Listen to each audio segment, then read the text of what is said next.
السلام علیکم۔ ہزار داستان داستان الف لیلا۔ آج کا ہمارا قصہ ہے تیسرے قلندر کا قصہ۔ دوستوں، اگر آپ کو ہماری ویڈیو اچھی لگتی ہوں تو پلیز ہمارے حوصلے کے لیے لائک سبسکرائب ضرور کریں اور شیئر بھی کریں۔ تو چلیے سٹارٹ کرتے ہیں۔ بسم اللہ الرحمن الرحیم۔ تیسرے قلندر کا قصہ۔ میں بھی ایک شہزادہ ہوں۔ مجھے سیر و سیاحت اور سمندر کے سفر کا بہت شوق تھا اور میں اکثر تفریح کے لیے جہاز پر سفر کرتا تھا۔ ایک مرتبہ جہاز میں بیٹھ کر ایک جزیرہ دیکھنے جا رہا تھا کہ سمندری طوفان نے ہمیں گھیر لیا اور جہاز کپتان کے بس سے باہر ہو گیا اور ہم موجوں کی رحم و کرم پر تھے کہ موجیں جہاں چاہیں لے جائیں۔ 10-12 روز سمندر میں بھٹکتے رہے لیکن کہیں کنارہ نظر نہ آیا۔ کپتان ستول پر چڑھ گیا اور چاروں طرف دیکھنے لگا۔ تھوڑی دیر کے بعد وہ گھبرایا ہوا نیچے اترا اور کہنے لگا کہ اب بچنے کی کوئی امید نہیں ہے۔ میں نے پوچھا کیوں، کیا ہوا؟ کپتان بولا کہ ہم بھٹک کر مقناطیسی پہاڑ کے قریب آ گئے ہیں اور کچھ دیر میں جہاز اس سے جا ٹکرائے گا۔ جتنا لوہا جہاز میں استعمال ہوا ہے سب کر پہاڑ سے چمٹ جائے گا اور تختے الگ ہو جائیں گے۔ یہ سن کر سب زار و قطار رونے لگے۔ اتنے میں جہاز پہاڑ کے اوپر قریب آ گیا اور پھر دفعتاً تیزی سے چلا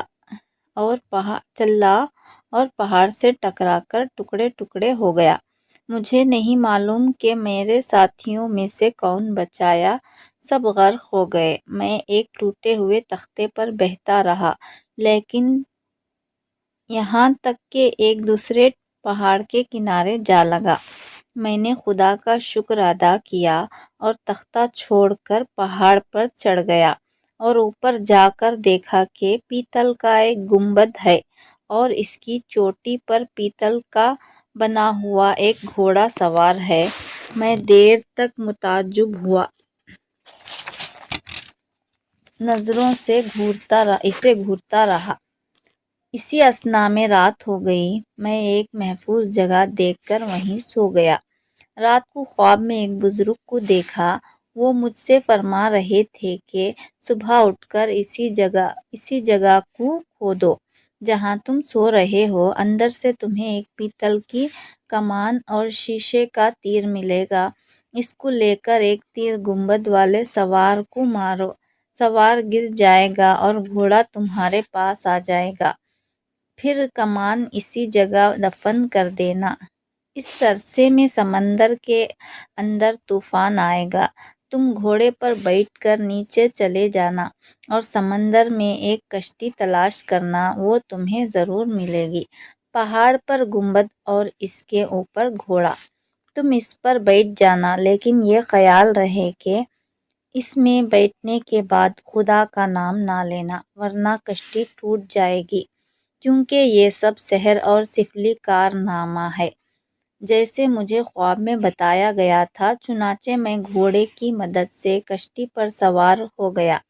وہ کشتی ایک پیتل کا ملح چلا رہا تھا۔ کشتی 8-10 روز تک برابر چلتی رہی۔ اس کے بعد کنارہ نظر آنے لگا۔ خشکی کو دیکھ کر مجھے اتنی خوشی ہوئی کہ بزرگ کی بتائی ہوئی احتیاط بھول گیا اور بے اختیار میرے منہ سے خدا کا شکر نکل گیا۔ ادھر خدا کا نام میرے زبان پر آیا، ادھر کشتی زیرہ زیرہ ہو گئی۔ شہزادہ اور جادو کی کشتی۔ میں پانی کے موجوں میں ڈوبتا ابھرتا رہا۔ جب میرے ہوش و حواس درست ہوئے تو میں پانی میں تھا۔ اٹھ کر کنارے پر آیا اور خداوند کریم کا شکر ادا کیا۔ ادھر ادھر گھوم پھر کر کچھ جنگلی پھل کھائے، پھر دور تک آبادی کی تلاش میں پھرا لیکن کہیں انسان کا نام و نشان تک نظر نہ آیا۔ میں پھر کنارے کی طرف آیا تو سامنے سے ایک جہاز آتا ہوا نظر آیا۔ میں بہت خوش ہوا لیکن پھر خیال آیا کہ معلوم نہیں کہ آنے والے دوست ہیں یا دشمن۔ احتیاط ضرور کرنی چاہیے۔ میں ایک درخت پر چڑھ گیا۔ اتنی دیر میں جہاز قریب آ گیا۔ اس میں سے کچھ آدمی اتر کر خشکی پر آئے اور ایک جگہ سے مٹی ہٹائی۔ وہاں ایک تہہ خانہ تھا۔ اس کو کھولا اور اس میں سے بے شمار چیزیں کھانے پینے کی رکھیں۔ اس کے بعد ایک نہایت خوبصورت 15 سال کے لڑکے کو اس کے اندر لے گئے۔ تھوڑی دیر بعد واپس آ گئے لیکن لڑکا نہیں لوٹا۔ مجھے تعجب ہوا کہ لڑکے کو اس کے اندر لے گئے ہوا کہ اس کارروائی کا کیا مطلب ہے۔ ان لوگوں نے پھر تہہ خانہ بند کر دیا اور جہاز کی طرف چلے۔ میں نے سوچا کہ مجھے اس غریب لڑکے کی مدد کرنی چاہیے۔ خدا جانے کیوں یہ لوگ اس کو زندہ درگور کر گئے۔ چنانچہ جب وہ جہاز پر سوار ہو کر چلے گئے تو میں درخت سے اترا اور تہہ خانہ کھول کر اندر چلا گیا تو دیکھا بڑی پرتکلف جگہ ہے اور ایک مسند پر وہی لڑکا بیٹھا ہے۔ میں نے اس کو دیکھ کر سلام کیا اور مجھے دیکھ کر لڑکا ڈر گیا۔ میں نے اس کو تسلی دی اور بتایا کہ میں بھی ایک مصیبت زدہ انسان ہوں۔ میرا جہاز تباہ ہو گیا تھا۔ میں ایک تختے کے سہارے بہتا ہوا یہاں آ گیا ہوں۔ لیکن یہ بتاؤ کہ تم کون ہو اور یہاں کس طرح آئے؟ لڑکے نے کہا، میری پیدائش کے وقت نجومیوں نے بتایا تھا کہ اس لڑکے کے 14ویں سال خطرہ ہے اور کسی اجنبی ابن کسب کے ہاتھ سے مارا جائے گا۔ اس لیے میرے والد نے اس غیر آباد علاقے میں ایک تہہ خانہ بنوایا اور مجھے یہاں چھوڑ گئے۔ 40 روز گزرنے کے بعد پھر کوئی اندیشہ نہیں۔ لڑکے کی موت تہہ خانے میں۔ چنانچہ میرے والد آج سے 40ویں روز بعد آ کر مجھے واپس لے جائیں گے۔ میں اس لڑکے کے منہ سے اپنا نام سن کر حیران رہ گیا کہ الہی کیسی مصیبت پڑے گی کہ میں اس لڑکے کو قتل کر دوں۔ چنانچہ 40 روز گزر گئے اور ہم بڑی محبت سے رہتے رہے۔ ٹھیک 40ویں روز جب کہ اس کے والد آنے والے تھے، میں نے اس کو غسل کرایا، لباس تبدیل کرایا اور کھانے کے لیے کچھ پھل رکھے۔ سرہانے کی طرف الماری میں چاقو پڑا ہوا تھا۔ میں نے بڑھ کر اس کو اٹھایا اور جب بیٹھنے لگا تو میرا پیر پھسل گیا اور میں لڑکے کے اوپر گرا اور چاقو لڑکے کے سینے میں اتر گیا اور لڑکا وہیں ختم ہو گیا۔ اس واقعے کا مجھے اتنا دکھ ہوا کہ میں رو پڑا، لیکن کیا کر سکتا تھا، تقدیر الہی تھی جو پوری ہو کر ہی رہی۔ میں تہہ خانے سے نکلا اور آنے والے لوگوں کے خوف سے درخت پر چڑھ گیا۔ کچھ دیر بعد وہ لوگ آئے اور تہہ خانہ کھولا دیکھ کر گھبرائے ہوئے اندر گئے تو پھر تھوڑی دیر بعد لڑکے کی لاش لیے ہوئے روتے پٹتے باہر آئے۔ لڑکے کی لاش کو اپنے ساتھ لیے جہاز پر سوار ہو گئے۔ ان لوگوں کے جانے کے بعد میں نیچے اترا، رات اس تہہ خانے میں بسر کی۔ صبح کو خدا کے بھروسے پر ایک سمت روانہ ہو گیا اور ایک مہینہ مسلسل اس لخدخ جنگل میں چلتا رہا، لیکن مجھے کہیں آبادی نظر نہ آئی۔ میں بہت پریشان تھا لیکن کیا کرتا، برابر آگے بڑھتا رہا۔ ایک روز دور سے مجھے ایک قلعہ نظر آیا۔ میری خوشی کا کوئی ٹھکانہ نہ رہا۔ جب قریب پہنچا تو قلعے کا دروازہ کھلا ہوا تھا اور اس میں سے 10 نوجوان اور ایک بوڑھا شخص نکلا۔ لیکن سب ایک جسم تھے، 10 کانے جوان اور ایک پیر مرد۔ جب وہ سب میرے قریب آئے تو میں نے سلام کیا۔ انہوں نے سلام کا جواب دیا، پھر میرا حال پوچھا کہ کہاں سے آئے ہو۔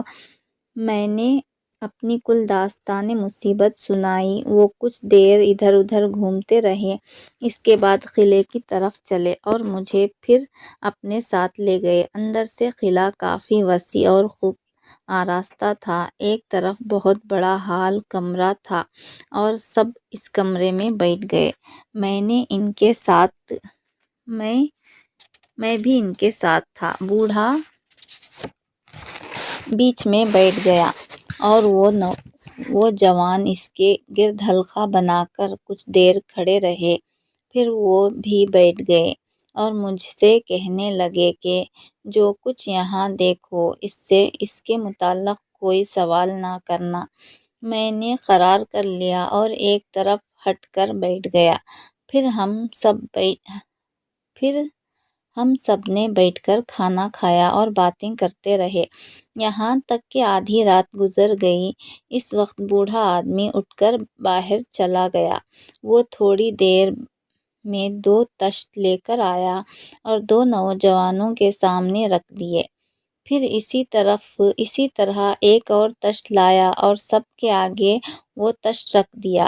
ان نوجوانوں نے سرپوش اٹھائے تو میں نے دیکھا کہ ان میں سے سیاہی ہے۔ ہر جوان نے اس میں کچھ سیاہی لی اور اپنے چہرے پر مل لی۔ جب سب سیاہی مل چکے تو ماتم شروع کر دیا۔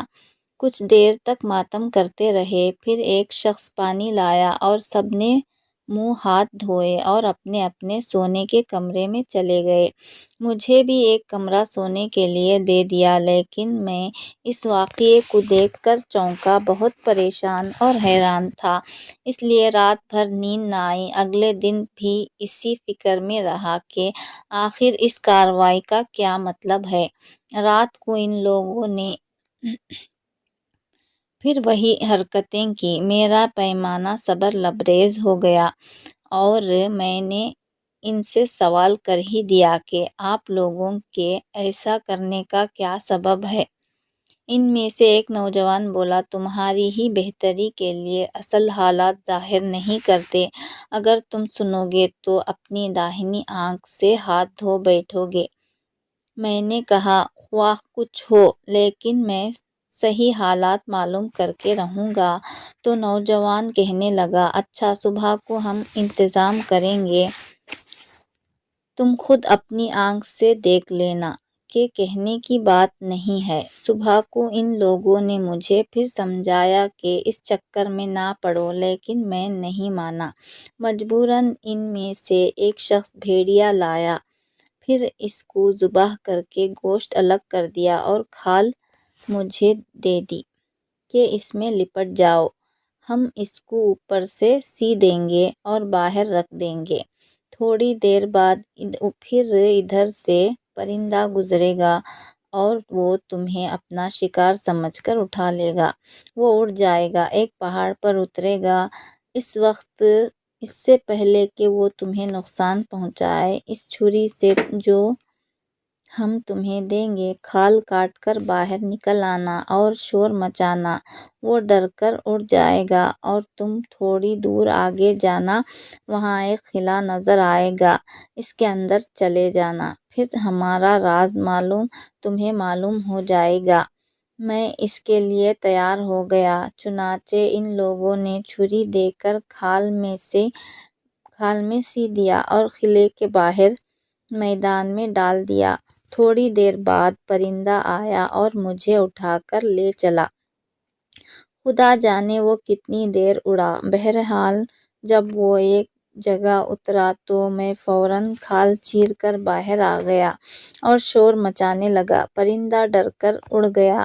وہاں سے میں سامنے کی جانب چلا تو سامنے قلعہ نظر آیا۔ میں بے کھٹکے قلعے کے اندر چلا گیا۔ قلعہ اندر سے اتنا حسین اور عمدہ تھا کہ میں نے آج تک ایسی عمارت نہیں دیکھی تھی۔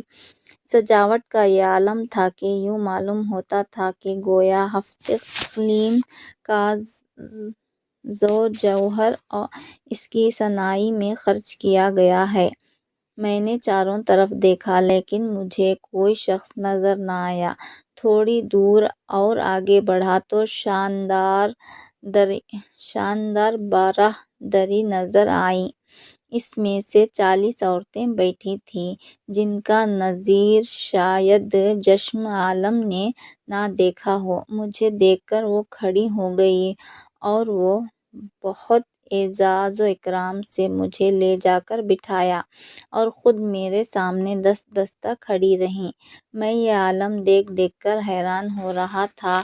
اس کے بعد وہ سب میرے قریب آ کر بیٹھ گئیں، ابن کثب اور محجبین عورتیں، اور میرے حالات دریافت کرتی رہیں اور باتوں باتوں میں رات ہو گئی۔ شام کا دسترخوان بچھا۔ دسترخوان پر بے شمار نعمتیں موجود تھیں۔ میں نے خوب پیٹ بھر کر کھانا کھایا۔ پھر ناچنا گانا ہوتا رہا۔ آدھی رات کے قریب وہ کہنے لگیں کہ اب آرام کیجیے اور ہم میں سے جس کسی کو پسند کیجیے وہ آپ کے ساتھ چلے گی۔ میں سوچنے لگا کہ میں کس کو منتخب کروں۔ ایک سے ایک حسین عورت تھی۔ مجھے خاموش دیکھ کر ان میں سے ایک آگے بڑھی اور کہنے لگی، ہم میں حسد نہیں ہے، کسی کو بھی اپنے ساتھ سلائیں کیونکہ کل دوسری کی باری ہوگی۔ میں نے اس کا ہاتھ پکڑ لیا۔ وہ میرے ساتھ روانہ ہو گئی اور باقی دوسرے کمروں میں چلی گئی۔ صبح کو میں بیدار ہوا تو وہ سب عورتیں میرے پاس سلام کرنے آئیں۔ میں ان معاملات کو دیکھ کر بڑا حیران تھا کہ آخر یہ کیا اسرار ہے۔ بہرحال دوسرا دن بھی عیش و عشرت میں بسر ہوا۔ شب کو حسب معمول ایک دوسری عورت میرے پاس ہوتی۔ یوں ہی زندگی گزرتی رہی۔ میں دنیا و ما فیہا کو بھول بیٹھا، یہاں تک کہ ایک سال گزر گیا۔ دوسرے سال کا پہلا دن تھا۔ میں صبح بیدار ہوا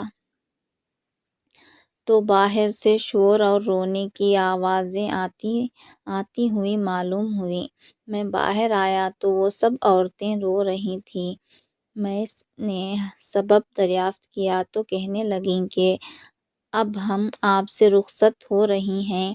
میں نے پوچھا کیوں؟ وہ بولی کہ ہم سب مختلف شہروں کی شہزادیاں ہیں۔ تفریح طبع کے لیے ایک سال اس مکان میں ہمارا قیام رہتا ہے اور دوسرے سال کے پہلے دن ہم یہاں سے 40 روز کے لیے باہر رہیں گی اور اس کے بعد پھر ایک سال کے قیام کے لیے لوٹ آئیں گے۔ اب تک یہاں سے بہت سے لوگ آئے اور سال بھر رہے، لیکن ہمارے جانے کے بعد ہماری ہدایات کے خلاف کیا اور نقصان اٹھایا۔ خدا جانے وہ زندہ ہیں یا مر گئے، ان کے متعلق کچھ معلوم نہیں۔ اب ہم سے آپ یہاں کی کنجیاں لیجیے اور آرام و بے فکر کے ساتھ رہیے۔ اس قلعے میں گھومیے پھریے، لیکن اس کمرے کو نہ کھولیے ورنہ نتیجہ آپ کی ذمہ داری ہوگی۔ یہ کہہ کر کنجیاں میرے سپرد کیں اور خود چلی گئیں۔ 41 دن میں نے ان کی ہدایات پر عمل کیا، لیکن ہونے والی بات ہو کر رہتی ہے۔ 39ویں روز مجھ سے 39 دن تک میں نے ان کی ہدایات پر عمل کیا، لیکن ہونے والی بات ہو کر رہتی ہے۔ 40ویں روز مجھ سے رہا نہ گیا۔ میں نے وہ کمرہ کھولا جس سے ممانعت تھی۔ دروازہ کھلتے ہی خوشبو کی لپٹوں سے دماغ معطر ہو گیا۔ اندر جا کر دیکھا بہترین زر و جوہر سے کمرہ بھرا پڑا تھا اور ہر چیز نادر و نایاب ہے کہ بہت کم کسی کی نظر سے گزری ہوگی۔ سامنے ایک مشکی گھوڑا کھڑا ہے، زین و ساز سے کسا ہوا۔ میں گھوڑے کی پیٹھ پر سوار ہو گیا، لیکن یہ سواری نئی قسم کی تھی۔ گھوڑا مجھے لے کر آسمان پر اڑنے لگا۔ تموج ہوا سے بے ہوش ہو گیا۔ تھوڑی یا بہت دیر میں، جس کا مجھے کوئی اندازہ نہیں، گھوڑا ایک میدان میں اترا اور مجھے اپنی پیٹھ سے اتار کر اوجھل ہو گیا۔ میں وہاں سے اٹھ کر آگے بڑھا اور دیکھا سامنے کچھ آدمی ننگے بیٹھے ہیں۔ میں ان کے قریب گیا کہ ان کا حال معلوم کروں، لیکن ان لوگوں نے مجھے جھڑک دیا اور کوئی گفتگو نہیں کی۔ میں وہاں سے آگے بڑھ گیا اور قلندرانہ وضع اختیار کر لی اور پھرتا پھرتا پھرتا پھراتا ادھر آ نکلا۔ یہاں ان دونوں قلندروں سے ملاقات ہو گئی۔ زبیدہ نے یہ سن کر اس کو بھی جانے کی اجازت دے دی۔ پھر خلیفہ ہارون و جعفر اور مسرور کی طرف متوجہ ہو کر بولی کہ تم بھی اپنا قصہ بیان کرو۔ جعفر نے کہا کہ ہمارے حالات صرف وہی ہیں جو ہم نے مکان میں داخلے سے قبل بیان کیے تھے۔ زبیدہ نے زنگی غلاموں کو حکم دیا کہ سب کو باہر نکال دو۔ چنانچہ یہ سب لوگ باہر آ گئے۔ خلیفہ کے اشارے پر جعفر ان قلندروں کو اپنے ساتھ لے گیا۔ صبح کو جب خلیفہ ہارون رشید کا دربار آراستہ ہوا تو بادشاہ نے حکم دیا کہ فلاں محلے سے زبیدہ، صافی اور آمینہ ماں اپنی کتیوں کے لائی جائیں۔ حکم کی تعمیل کی گئی۔ زبیدہ کی نظر خلیفہ اور جعفر پر پڑی تو ان کو پہچان کر کانپ گئی کہ وہ رات والے سوداگر ہیں۔ دیکھیے شب والی گستاخی کا کیا انجام ہو۔ خلیفہ ہارون رشید نے زبیدہ کو اپنے حالات بیان کرنے کا حکم دیا۔ زبیدہ کانپتی اور دوڑتی ڈرتی ہوئی آگے بڑھی اور اس طرح حالات زندگی بیان کرنے شروع کر دیے۔ زبیدہ کی داستان حیات: یا امیر المومنین، یہ دونوں کتیاں میری سگی بہنیں ہیں۔ ان میں سب سے بڑی بہن میں ہوں۔ صافی اور آمینہ میری سوتیلی بہنیں ہیں۔ والد کے انتقال کے بعد ورثے میں ہمیں کافی جائیداد ملی تھی۔ میری حقیقی بہنوں نے اپنی منشا کے مطابق اپنے نکاح کے لیے اور شوہروں کے ہمراہ چلی گئی، لیکن ان کا انتخاب غلط ثابت ہوا اور تھوڑی ہی مدت میں ان کا روپیہ پیسہ ختم ہو گیا اور ان کے خاوندوں نے ان کو گھروں سے نکال دیا۔ یہ تباہ و برباد ہو کر میرے پاس آئی۔ میں نے ان کو سر آنکھوں پر لیا اور جتنی دلجوئی کر سکتی تھی کی۔ وہ کی۔ ابھی 1 سال بھی پورا نہیں گزرا تھا کہ انہوں نے پھر شادی کا اظہار کیا۔ میں نے کہا کہ پہلے نکاح کے بعد تمہاری کیا بھلائی ہوئی ہے کہ اب تم پھر ارادہ کر رہی ہو؟ چند دن صبر کرو، مناسب موقع دیکھ کر میں تمہاری شادی کا انتظام کر دوں گی۔ لیکن میری دونوں بہنیں مصر رہیں اور حسب مرضی دوبارہ عقد کر لیے، لیکن کچھ ہی دن بعد پھر پریشان حال واپس آئیں۔ میں نے مناسب نہ سمجھا کہ اس وقت ان کو ملامت کروں، اپنی یہاں محبت سے رکھا۔ ابھی چند مہینے گزرے تھے کہ ہمیں تجارت کرنے کا خیال پیدا ہوا۔ ہم مناسب مال خرید کر بصرے کی طرف روانہ ہو گئے۔ تقدیر سے ہمارا جہاز راستہ بھول گیا اور ہم بظاہر ایک غیر آباد جزیرے کے پاس پہنچے۔ کپتان نیچے اترا اور جزیرے کے حالات معلوم کرنے چلا گیا۔ تھوڑی دیر بعد واپس آیا اور کہنے لگا کہ یہاں آ کر خدا کی قدرت دیکھو، کیا کیا عجائبات ہیں۔ ہم سب اتر کر سامنے پھرنے نکل گئے۔ میری بہنیں ایک سمت چلی گئیں، میں دوسری سمت چل پڑی۔ معلوم ہوتا تھا کہ ایک پورا شہر آباد ہے، مکان نفیس اور عالی شان، بازار سجے ہوئے، باغات اور نہریں موجود۔ ہر طرف پھیلی ہوئی ہزاروں آدمی سڑکوں پر نظر آئے، لیکن سب پتھر کے بنے ہوئے، کوئی اپنی جگہ سے حرکت نہیں کرتا۔ میں سخت تعجب کے عالم میں دیکھتی ہوں۔ آگے بڑھتی گئی، تھوڑی اور آگے بڑھی تو ایک مکان سے انسانی آواز آئی۔ میں نے اندر جھانکا تو معلوم ہوا کہ ایک خوبصورت نوجوان بیٹھا۔ زبیدہ نے نوجوان کو قرآن پڑھتے دیکھا۔ قرآن مجید پڑھ رہا ہے۔ میں نے اندر جا کر اس کو سلام کیا۔ جب سے میری نظر اس پر پڑی تھی، دل کا عجیب حال تھا جو کہ عرض کرتے ہوئے شرم محسوس ہوئی۔ ہوتی ہے، لیکن حضور کے سامنے چونکہ سب واقعات پیش کرنے ہیں، اس لیے مجبوراً کہتی ہوں کہ اس نوجوان کو دیکھ کر میں اس سے محبت کرنے لگی۔ جب سلام کر کے میں اس کے قریب گئی تو وہ کھڑا ہو گیا اور کہنے لگا کہ خدا کا شکر ہے، آج مدت کے بعد اپنے ہم جنسوں سے کی صورت نظر آئی ہے۔ میں نے اس کے حال دریافت کیے تو وہ مرد آہ بھر کر بولا کہ اس ملک کا بادشاہ میرا باپ ہے اور یہاں کے لوگ آتش پرست تھے۔ مجھے جس داعیے نے پرورش کیا وہ مسلمان تھی۔ کبھی کبھی مجھے بھی اسلام کے فرائض بتایا کرتی تھی۔ جب میں سن شعور کو پہنچا تو میں پوشیدہ طور پر مسلمان ہو گیا، اور کچھ زمانہ گزرا تو ایک روز ایک آواز غیب سے آئی جسے سارے شہر نے سنا کہ تم سب خدا پر ایمان لے آؤ، مسلمان ہو جاؤ ورنہ عذاب آنے والا ہے۔ اہل شہر نے سنا لیکن پرواہ نہ کی۔ آخر عذاب آیا اور سب پتھر کے بن گئے، صرف میں تنہا باقی بچا ہوا۔ امیر المومنین یہ حال سن کر میں ڈری اور کہنے لگی کہ کنارے پر ہمارا جہاز کھڑا ہے، اگر آپ بھی یہاں سے چلنا چاہیں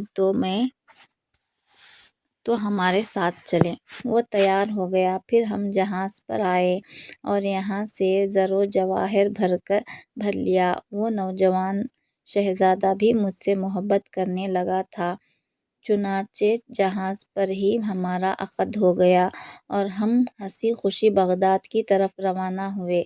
ایک روز شب کو جب کہ موسم بہت ہی سہانا تھا، میں اور میرے شوہر جہاز کے عرش پر سو رہے تھے کہ ان دونوں بہنوں نے ہمیں سمندر میں پھینک دیا۔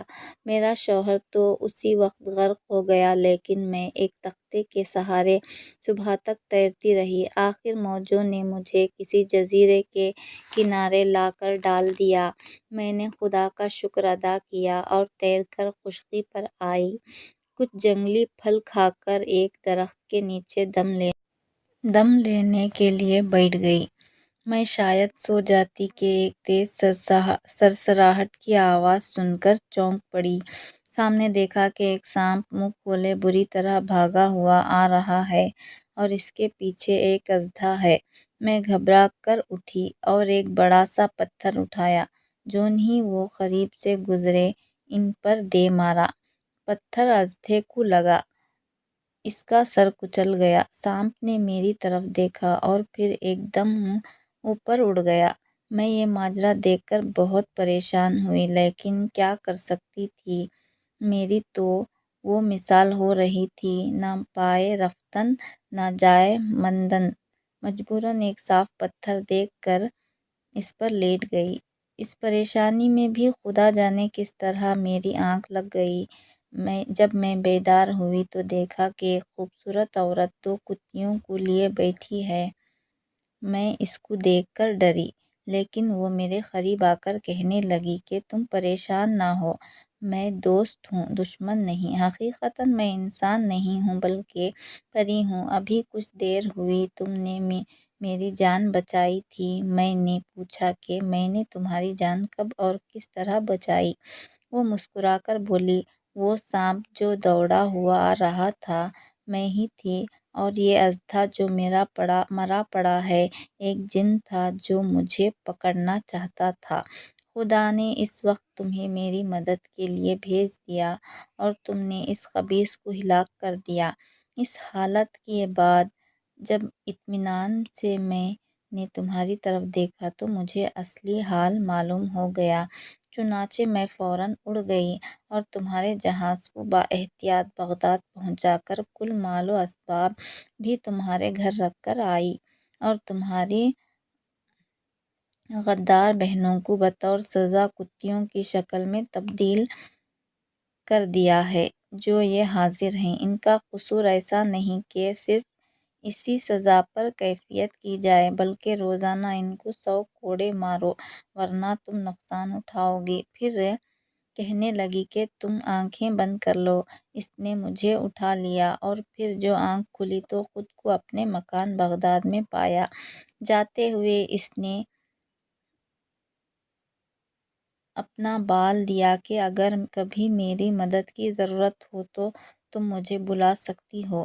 اے امیر المومنین، اس روز سے میں روزانہ ان کتیوں کو 100 کوڑے مارتی ہوں، لیکن پھر بہن ہونے کا خیال آتا ہے تو ان کو پیار کرتی ہوں۔ زبیدہ اپنا قصہ سنا کر ایک طرف بیٹھ گئی۔ خلیفہ نے پھر آمینہ کو حکم دیا کہ تم اپنا حال بیان کرو۔ یہ سن کر آمینہ خلیفہ کے سامنے ہاتھ باندھ کر کھڑی ہو گئی اور اپنا حال اس طرح سنانا شروع کر دیا۔ آج کا ہمارا قصہ یہیں پر ختم ہوتا ہے۔ دعاؤں میں ضرور یاد رکھیے گا۔ اللہ حافظ۔